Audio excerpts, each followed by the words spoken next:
Come on, everybody.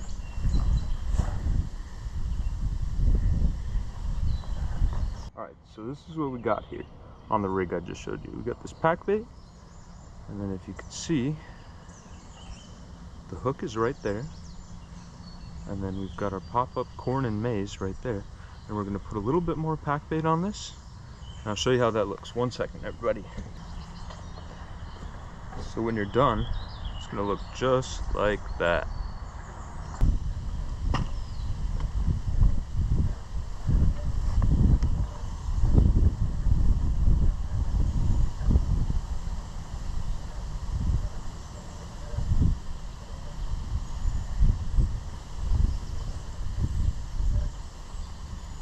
Check out these cute ducks.